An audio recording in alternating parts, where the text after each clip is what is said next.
ये कहानी है राजस्थान के एक छोटे से गांव की, जहां रेतीली जमीन और चिलचिलाती धूप के बीच एक बूढ़ा आदमी अपनी जिंदगी का सबसे बड़ा सबक सिखा गया। दोपहर का समय था। 75 साल के रामलाल काका अपने खेत के कोने में झुके हुए थे। हाथ कांप रहे थे, पीठ झुकी थी, लेकिन उनके इरादे मजबूत थे। वो बड़े प्यार से एक छोटा सा आम का पौधा लगा रहे थे। वो उसे मिट्टी से ऐसे ढक रहे थे जैसे किसी छोटे बच्चे को सुला रहे हों। तभी वहां से गांव के कुछ लड़के गुजरे। उन्हें देखकर रमेश नाम का लड़का हंसा और बोला, काका, क्या कर रहे हो? इस उम्र में आम का पेड़? इसे बड़ा होने और फल देने में 20 साल लगेंगे। तब तक तो आप।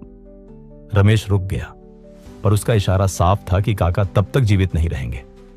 काका धीरे से उठे, अपने मिट्टी भरे हाथ पोंछे और बड़ी शांति से बोले, बेटा, मैं रहूं या ना रहूं, क्या फर्क पड़ता है? पर तुम तो रहोगे, आने वाले बच्चे तो रहेंगे। रमेश सन्न रह गया। उसके पास कोई जवाब नहीं था। रामलाल का जीवन दुखों से भरा था। कभी बाढ़ ने फसल बर्बाद की, तो कभी बेटे की पढ़ाई के लिए जमीन बेचनी पड़ी।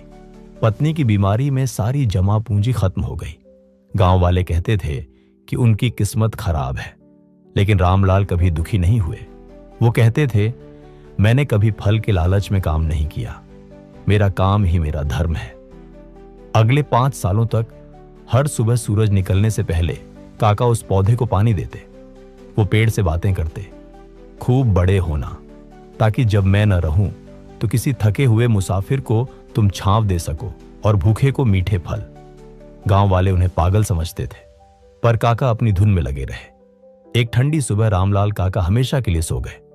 उनके कमरे में उस पेड़ की एक छोटी सी फोटो थी, जिसके नीचे लिखा था, यह पेड़ मैंने अपने लिए नहीं, उनके लिए लगाया है जो मेरे जाने के बाद आएंगे। 10 साल और गुजर गए। वही रमेश जो कभी काका पर हंसा था, एक दिन बहुत थका हुआ था। दोपहर की तेज धूप में उसे कहीं जगह नहीं मिली, तो वो उसी विशाल आम के पेड़ के नीचे जाकर बैठ गया।